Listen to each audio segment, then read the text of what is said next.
கிறிஸ்துவுக்குள் அன்பானவர்களே, உங்களை இயேசுவின் நாமத்தினால் நான் வாழ்த்துகிறேன். உங்கள் அனைவருக்கும் என்னோட புத்தாண்டு வாழ்த்துக்கள். இந்த புத்தாண்டில் நாம் இந்த 2025வது ஆண்டு நம் வாழ்வின் ஒரு அற்புதத்தின் ஆண்டாய் இந்த ஆண்டு நமக்கு மாறப்போகிறது. ஹல்லேலூயா! யார் ஆமேன்னு சொன்னீங்களோ நிச்சயமாய் இந்த ஆண்டு அற்புதத்தின் ஆண்டு. அற்புதம் அப்படின்றது என்ன?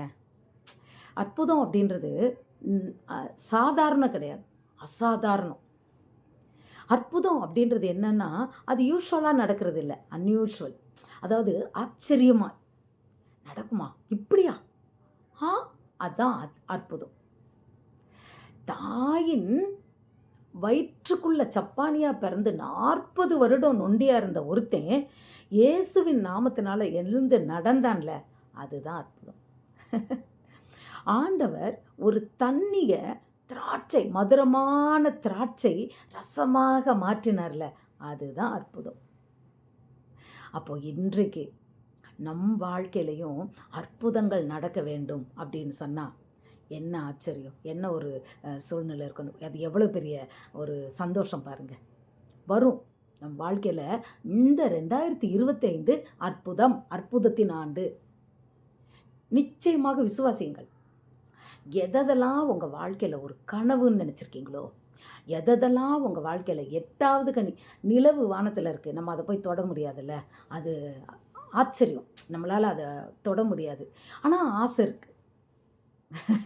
இப்படி உங்கள் வாழ்க்கையின் ஏக்கங்கள், நடக்காத காரியங்கள், நிறைவேறாத ஆசைகள்னு சொல்லும்போது அவங்கவுங்களுக்கு காரணமாக இருக்கலாம். எனக்கு இது நடக்கலையே, எனக்கு இந்த படிப்பு எனக்கு நடக்கலையே, எனக்கு இப்படி நடக்கலையே, என் பிஸ்னஸ் இன்னும் இப்படி வளரலையேன்னு சொல்லி அவங்கவுங்களுக்கு நிறைவேறாத காரியங்களாக இருக்கலாம்.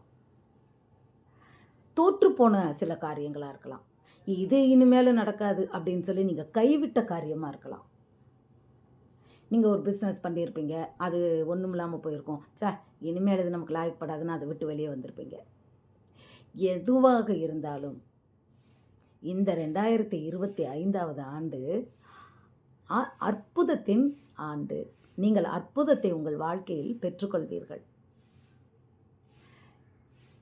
அன்றைக்கு யோசுவாவை பார்த்து ஆண்டவர் சொல்கிறார், இன்றைக்கு உங்களை பரிசுத்தம் பண்ணி கொள்ளுங்கள், நாளைக்கு அற்புதத்தை காண்பீர்கள் அப்படின்றார். கிறிஸ்தவர்களாகிய நாம், நமக்கு அற்புதம்ன்றதெல்லாம் ரொம்ப ஈஸி, உண்மை. அவர் குருடனை பேச வைப்பார், செவிடனை கேட்க வைப்பார், ஊமையனை பேச வைப்பார், அதுக்கப்புறம் மொடவனை நடக்க வைப்பார், மரித்தோரை உயிரோட எழுப்புறவார். ஏன்னா நம்ம ஆராதிக்கும் தேவன் அதிசயமானவர் இல்லையா? அவர் சொல்கிறார்ல, என் நாமம், நீ ஏன் என் நாமத்தை கேட்குற, அது அதிசயம்.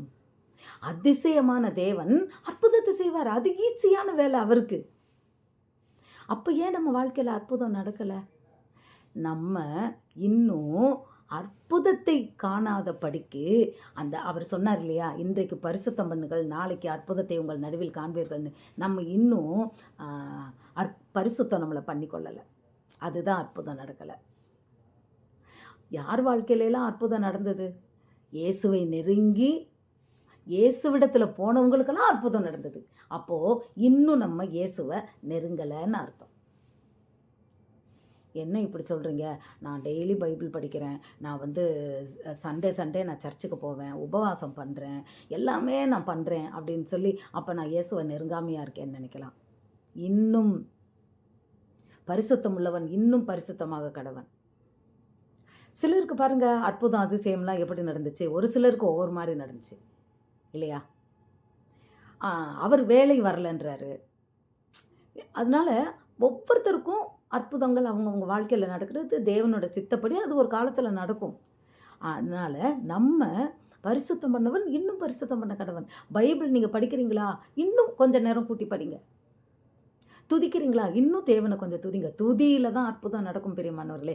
துதிக்காதபடி அற்புதத்தை எதிர்பார்ப்பது கொஞ்சம் வீண் தான். நான் ஒரு அற்புதம் எதிர்பார்க்கிறேன்னா துதிக்கணும். துதியின் மத்தியில் வாசம் செய்கிற தேவன் உண்மையிலேயே அற்புதம் செய்வார். நீங்கள் உடனே இப்போ ரொம்ப நாள் நடக்காது தான், பரவாயில்ல, நடக்கும். விசுவாசம் வேணும். நீ விசுவாசித்தால் தேவனுடைய மகிமையை காண்பாய். உன் விசுவாசமே உலகத்தை ஜெயிக்கிற ஜெயம். எனக்கு நடக்காது அப்படின்னு நினச்சிங்கன்னா நடக்காது. எனக்கு கிடைக்கவே கிடைக்காதுப்பா அப்படின்னா கிடைக்காது.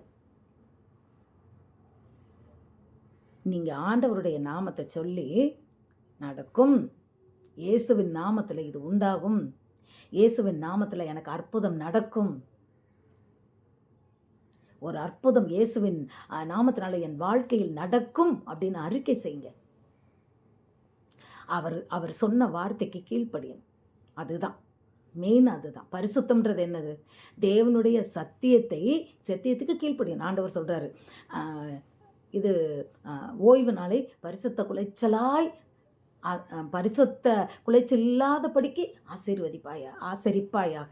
அப்போது ஓய்வு நாளில் நம்ம வேற எந்த வேலையும் செய்யாமல் நம்ம அப்போ என்ன செய்யணும்? நம்ம ஆத்துமாவை தாழ்த்த வேண்டும். அதுதான் நம்ம ஆத்துமாவை தேவ சமூகத்தில் நம்ம தாழ்த்தணும். அதுதான் ஆண்டவர் எதிர்பார்க்கிறார். உண்மையிலேயே இன்னும் கொஞ்ச நேரம் பைபிளை கூட்டி படிங்க. இன்னும் கொஞ்சம் தேவனுடைய கற்பனைகளுக்கும் கட்டளைகளுக்கும் கீழ்ப்படுகிறதுக்கு முற்றிலுமாக உங்களை ஒப்பு கொடுங்க. இன்னும் கொஞ்சம் டைமுக்கு துதிங்க. இன்னும் கொஞ்சம் ஜெபிங்க. நிச்சயமாக இந்த ஆண்டு உங்கள் ஒவ்வொருவருக்கும் அற்புதத்தின் ஆண்டு. ஹல்லேலூயா. தெய்வம் சித்தம் செய்கிறதுக்கு ஒப்பு கொடுத்தீங்கன்னா அற்புதத்தின் ஆண்டு தான். அவர் பார்த்துப்பார். நல்லா வேண்டவே வேண்டான்னு விட்டுட்டேன். அழுது அழுது அழுது ஓஞ்சி போயிட்டேன். எனக்கு இல்லை அவ்வளோதான் அப்படின்னு முடிவு பண்ணேன். இனிமேல் என்னன்னு அவர் சித்தம் செய்ய நம்மளை அர்ப்பணிக்கும் போது அதிசயம் நடக்கிறது. பிரியமானவர்களே, அதுக்கு காலமே கிடையாது. இந்த ஆண்டு உங்களுக்கு அதிசயத்தின் ஆண்டு, உங்கள் வாழ்க்கையில் அற்புதத்தின் ஆண்டு. நிச்சயமாக நம்புங்க. குழந்தை இல்லாதவங்களுக்கு நான் சொல்கிறேன், இந்த ஆண்டு 2025 அற்புதத்தின் ஆண்டு. விசுவாசிங்க.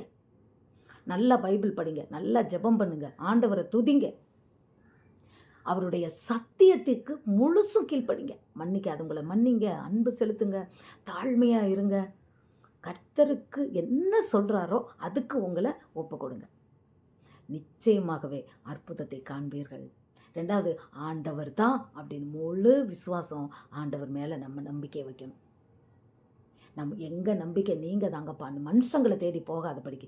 நாசில் சுவாசம்ல மனுஷனை நம்புவதற்கு அவன் எம்மாத்திரம். மனுஷங்களை இதுவரைக்கும் நம்பியிருந்தீங்கன்னா அற்புதம் நடக்கலைல்ல. இப்போ ஆண்டவரை மாத்திரம் நம்புங்க. நிச்சயமாய் அற்புதத்தை இந்த 2025ஆம் ஆண்டில் நீங்கள் காண்பீர்கள். சாட்சி சொல்லுவீங்க. உங்களை கர்த்தர் சாட்சியாய் நிறுத்துவார்.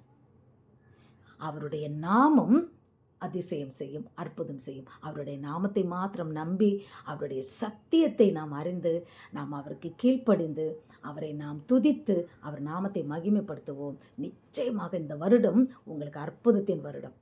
சாட்சி சொல்லுங்க. God bless you.